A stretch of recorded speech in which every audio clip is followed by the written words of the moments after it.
David, Julius, welcome to this important event at Olami Art School. It is a real pleasure to have you both here.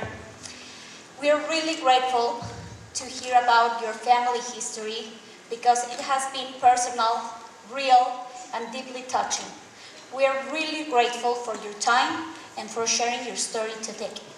Thank you so much for the invitation. It's our honor to be here, and we're very touched that we can be here and share this moment with you. Yes, also I want to say the reason that my grandfather, risked his life was to show the world what is really going on. And every one of them, in the process of dying, was hoping his testimony will survive. And having us here is proof of that, and I'm sure they will be happy to watch that from above. And so it's a fantastic story that we are allowed to tell the story of and show the pictures of grandfather Bedřich and Leo, and even Tomáš, our beloved daddy. I'm sure the audience will enjoy the story. So shall we start? Of course, please. Okay. David, beyond Bedřich Frida as an artist, we would like to know about the life story of a father who imagined a whole different world for his son Tommy. Okay. Grandfather Bedřich, he is born in the so-called Sudet, which is a part of Czechia and around Czechia. This was the part which was, let's say, sold from the Allies in the Munich conference from 1938. And half a year later, they, invaded the rest of the Czech Republic. And Bedřich Frida, born 1906, he moved with his mother in early years already in Prague, to Prague. In Prague, he studied in the beginning technical designing, yes, and during his years, he more and more focused on politic drawings, yes, satirical, showing the approaching fascism to the Czechoslovakian Republic these days. He published in several newspapers like the Prager Tagesblatt, which was the daily newspaper. He was an editor there, and he had also paintings in satirical magazines like the Simplicus, which was an exile edition of the Simplicissimus from Munich, German-speaking. And he traveled around also all over the world before the war started. He was in Paris and learned from artists there. And this was his profession as an artist before the war came, yes. She was married to a beautiful young lady. Can you tell us a little bit more about her? Yes, this was our grandmother, Hansi.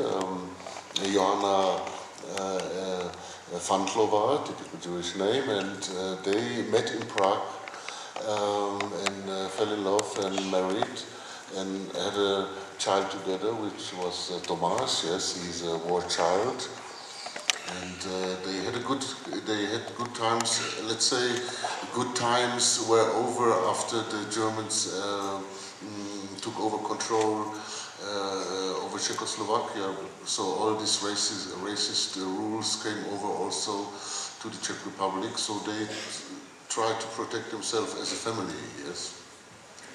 And now can you please share how Bedřich and his family ended up confined in Terezin? Yes, so there is the Jewish community in Prague, which was functioning all the years.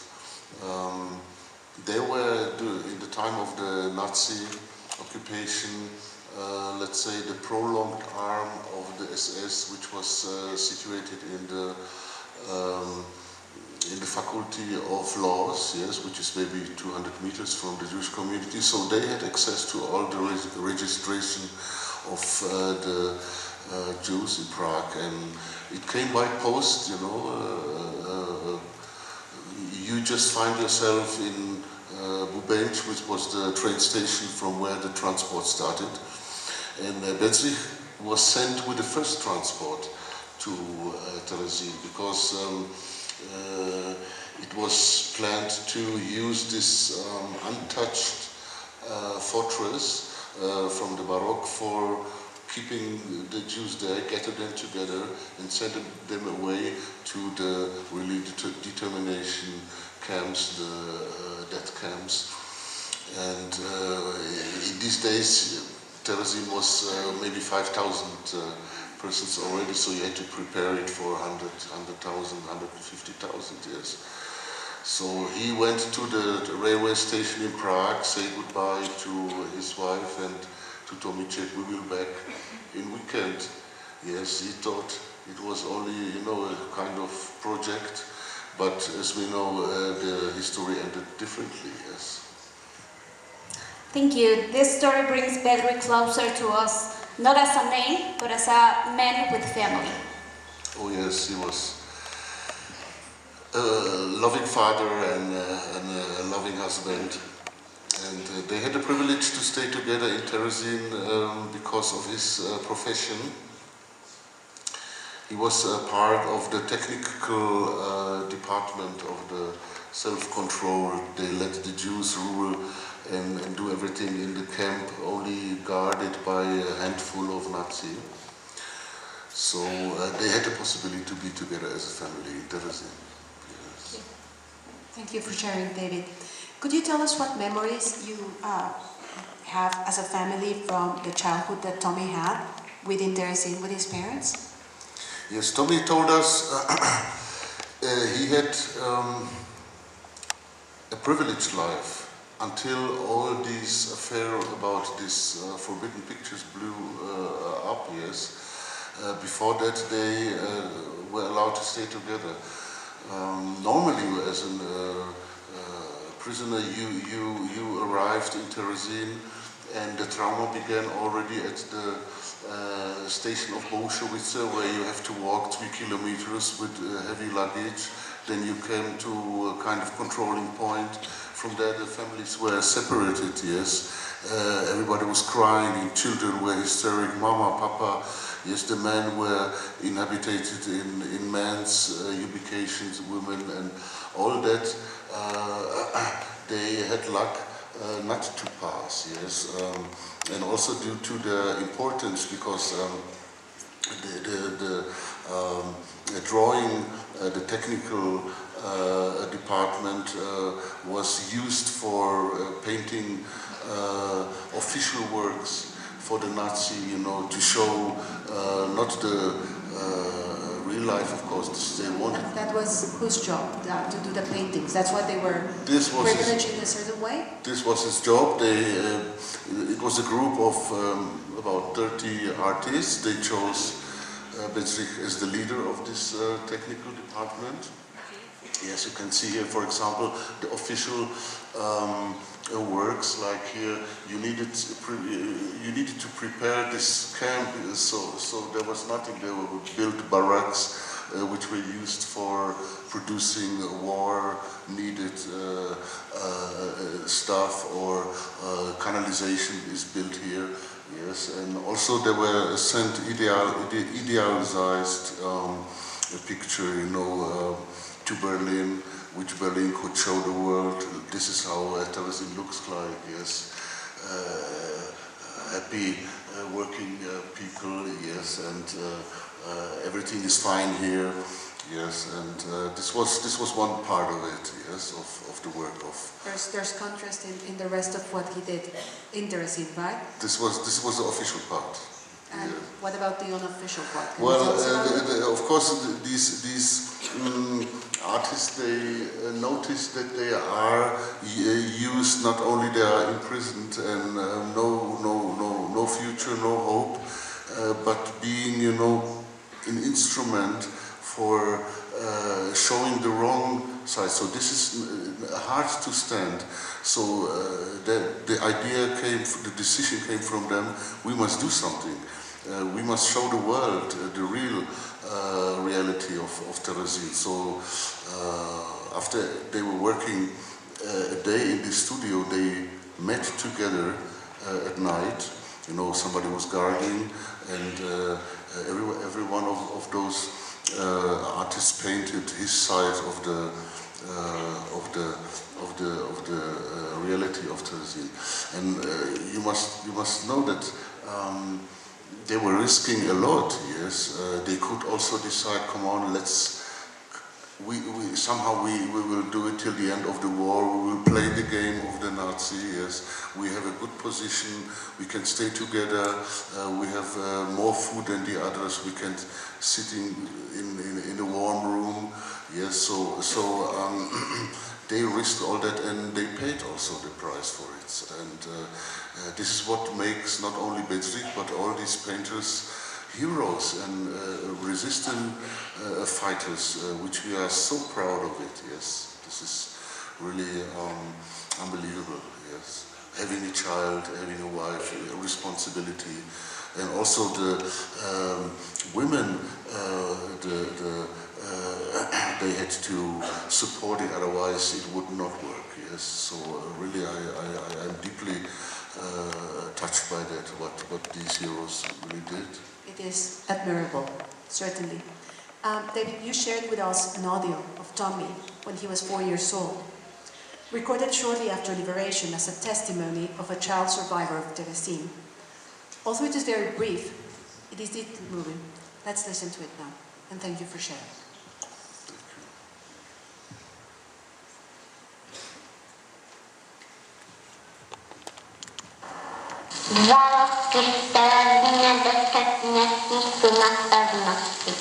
Kim ty tam był? Z maminką. Jenom s maminkou? Ano, a s Elničkou. A kdo je to Elnička? Elnička. Maminka.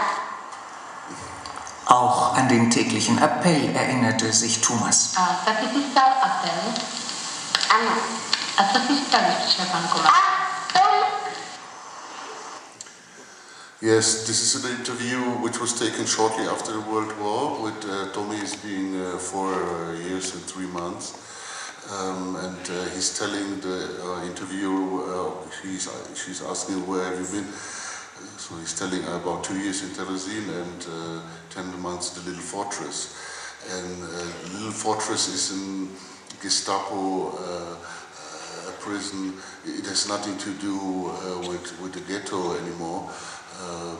This is really torturing, yes, and Tommy was sent there because the artists were painting these pictures secretly, they with help of Czech guards, which really showed solidarity. I want to take to the last generation of that, to smuggle them out, to show the world what is the truth. And one of them was caught on the way.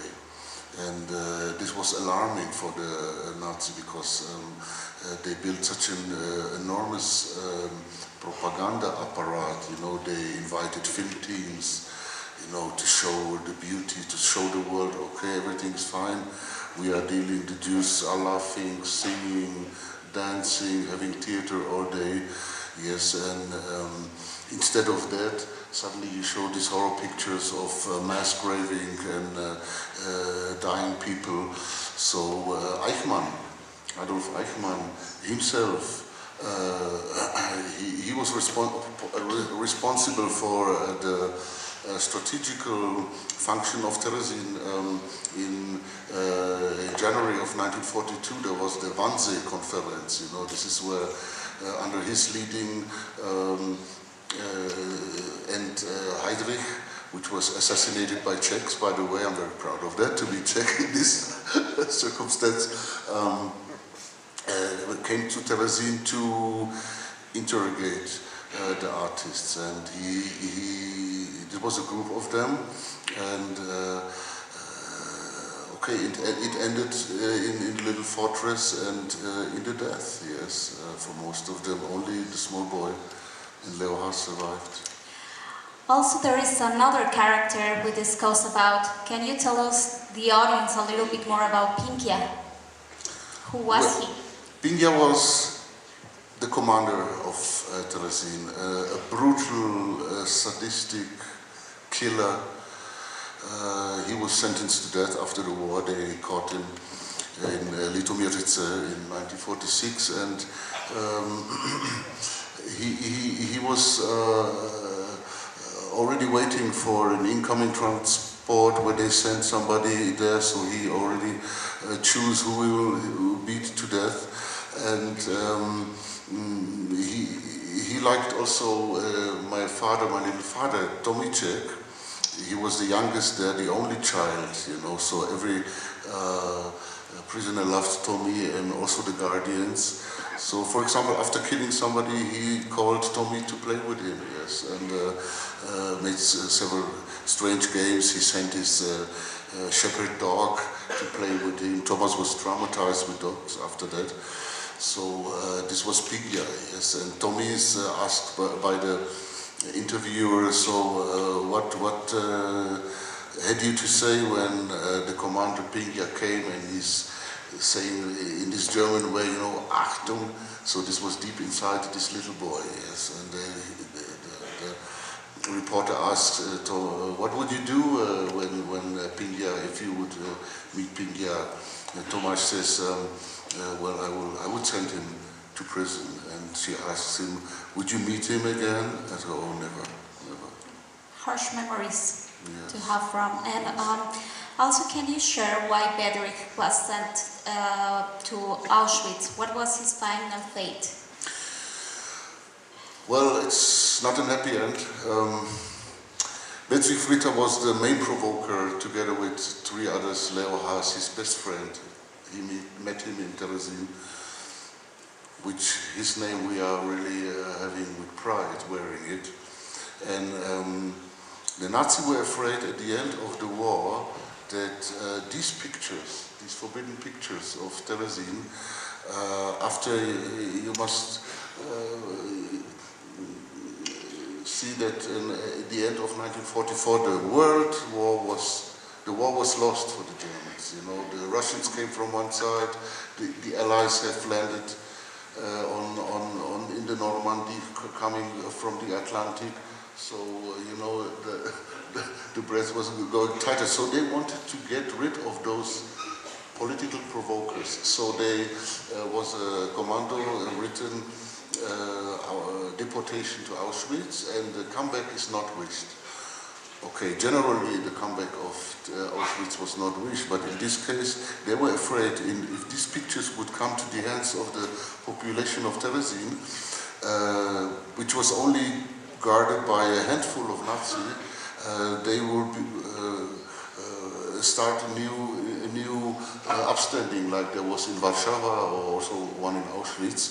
So they were kind of political provokers, and they wanted to get rid of them. So they were sent to Auschwitz together. Bedřich Fritter was already so weak after torturing him, brutal starvation and hard work, and also a broken heart, that he arrived already half death in Auschwitz, and he died in the arms of Leo Haas, his best friend. Really, in this moment, I really must say that for me it's a releasing feeling that he died in human, not being treated like insects. Yes, in the arms of his best friend, and closing his eyes, Leo Haas had to promise to his best friend Bedřich that he will come back and save his son Tomicek, and also look for the pictures, because the pictures, the interrogation of Eichmann. By the way, Leo Haas met Eichmann 3 times. It was in the beginning in Nisko, which was in the year 39 till 41, a kind of experimental concentration camp. The second time in Terezin, and the last time was during the process of Eichmann himself. The pictures of Leo Haas were used as a proof what he was doing with, yes. So Leo Haas came back and found Tommy and saved him. What a high price they pay for documenting the truth.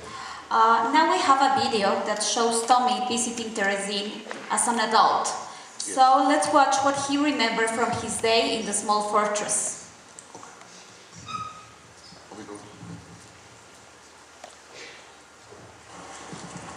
Eine der Kasematten der kleinen Festung von Theresienstadt. Hier vegetierten in qualvoller Enge Dutzende von Menschen. Der Vater war schon nach Auschwitz deportiert, Mutter und Sohn nahm man hier in Sippenhaft. Sie sollten für den Versuch Fritas büßen, die Wahrheit über das Lager an die Öffentlichkeit zu bringen.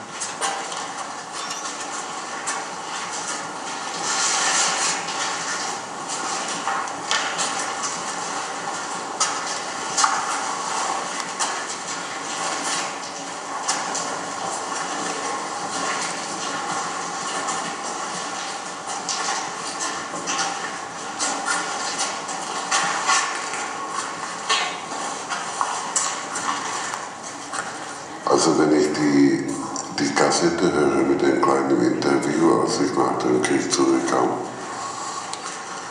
da könnte ich mich damals so gut erinnern, weil ich 4,5 war. Und heute kann ich mich, wie gesagt, wie in dem Traum, an so kleine Erinnerungen, also mehr an Emotionen. Mehr an Reaktion, wie ich reagiert habe an Schlüsselgeräusch oder Hundebellen. Vielleicht, aber ich weiß es heute nicht mehr. Ich kann mich auf jeden Fall erinnern an das Lied, was mir meine Mutter gesungen hat hier. Soll ich dir das vorsingen? So kannst du, ja. Ich kann das, ja. Ja. Soll ich dir das vorsingen? Zelení hájové, bývaly jste vždy moje, bývaly jste moje potěšení. La la la la la la la la la